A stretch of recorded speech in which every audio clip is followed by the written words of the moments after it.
Who needs a spacious working vehicle when you've got a small and practical hot hatch to haul your detailing gear around in? That's what I say. Stay tuned to see how I managed to cram all of this into this.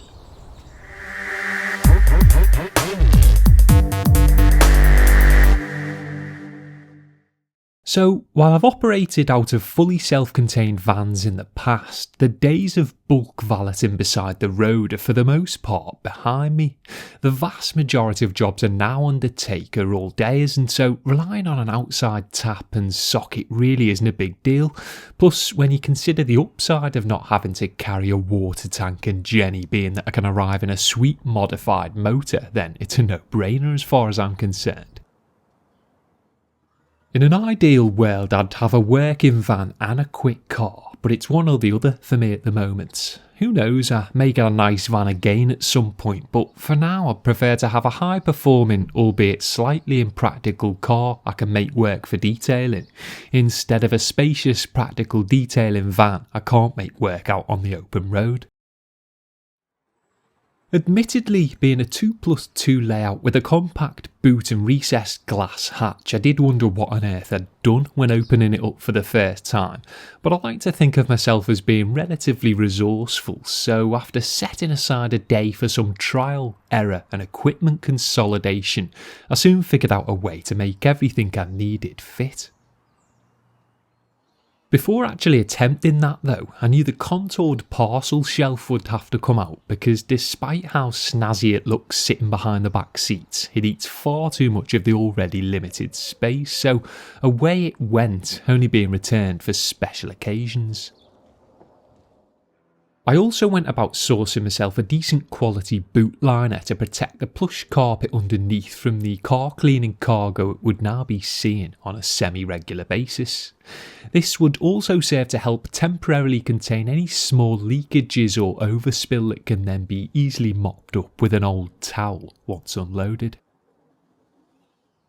For the first few months of Gurumobile ownership, my microfiber trolley dolly was carefully inserted into its inner sanctum, but I soon realised I'm not a huge fan of having things rattling round directly behind my head as it gives the impression of being in a van, so I recently sourced a second nylon flex bag to fill with a day's worth of microfibers, mitts and pads instead.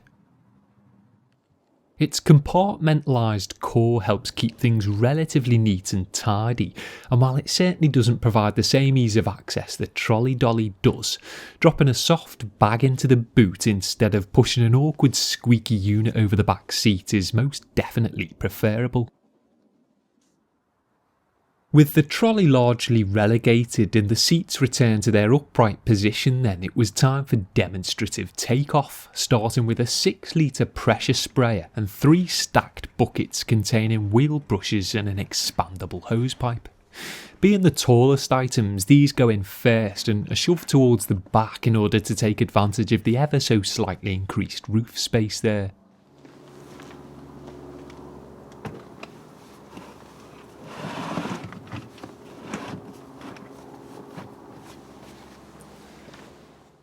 I also add the Kranzel's detachable pressure washer lance at this stage, hiding it out of harm's way behind the hardware. Next, the pair of flex bags are dropped in. The heavier of the two, which contains mostly bottled goods, goes first, with the lighter microfiber bag shown previously being squeezed on top to leave the boot looking a lot more purposeful. There's then a few loose items that need tucking away, including a basic knee pad I hardly ever use which slots to one side, and a smaller 1.5 litre pressure sprayer which sits nicely in one of the recessed corners. Once they've been secured, my Guru Blue trigger spray tool tote then satisfactorily slots in front of the 2 flex bags to act as a kind of keystone, helping keep the whole kit and caboodle as tight as a first gear hairpin.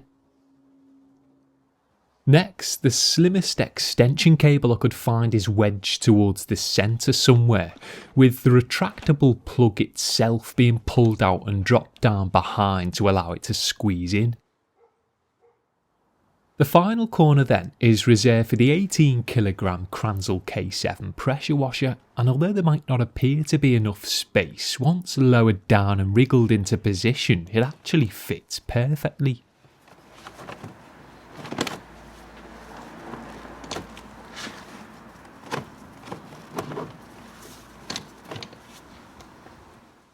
It's then simply a case of securing the freshly coiled hose somewhere appropriate so it doesn't flap about too much, and holstering the gun.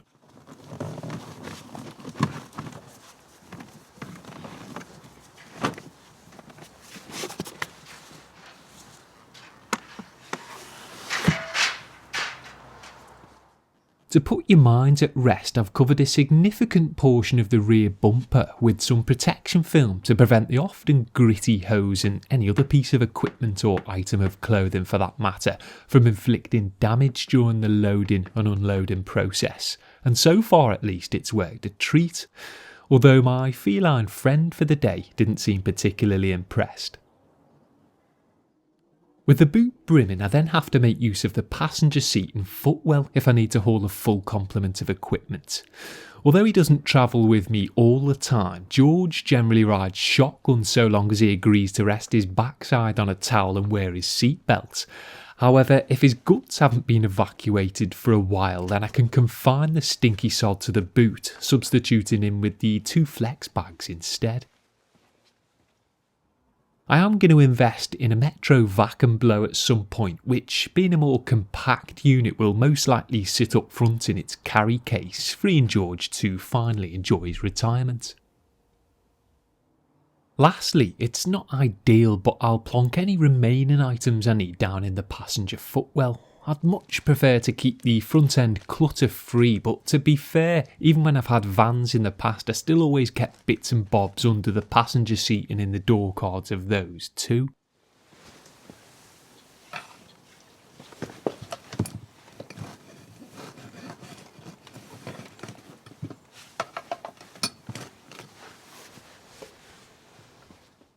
The final few things I carry with me are a Plazzy bag full of energy bars and fruit to see me through the day, as I generally don't have time to stop for lunch, a big bottle of water to keep dehydration at bay,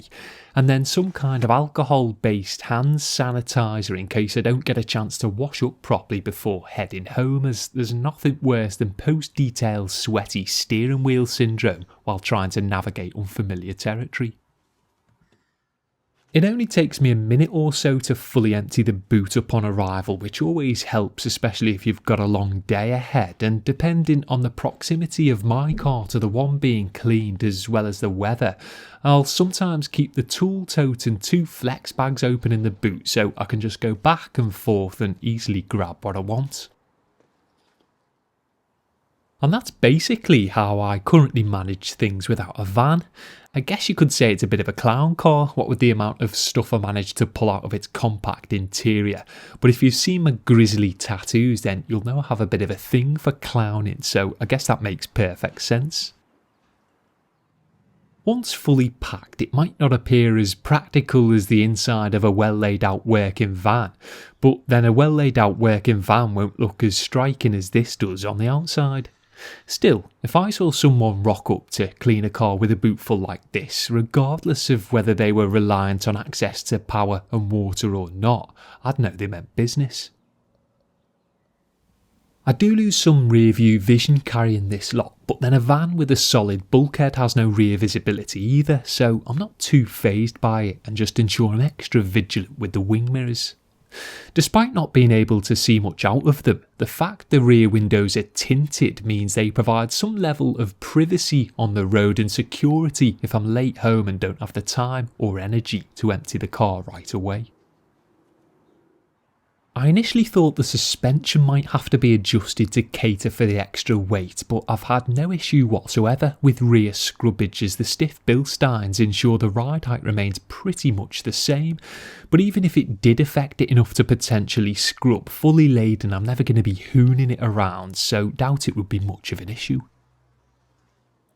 Apart from the lack of rear vision, the only other major downside is that some of the surrounding interior plastics and trim are inevitably going to get scuffed over time, but that's unfortunately just the nature of using your car for work.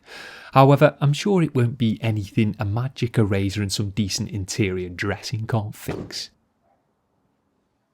I hope you appreciate the sneak peek behind the curtain, or glass hatch in this case. I'm guessing it's probably not as glamorous as some folk may think, but hey, that's the reality of cleaning dirty cars for a living. Still, it beats working for the man, if you ask me. Before I go, I want to mention a new video I'd like to put together featuring pictures of your cars, so if you fancy seeing your pride and joy in a Reader's Ride style montage, then click the link in the description below to submit some pics, and as soon as I've got enough, I'll put something together.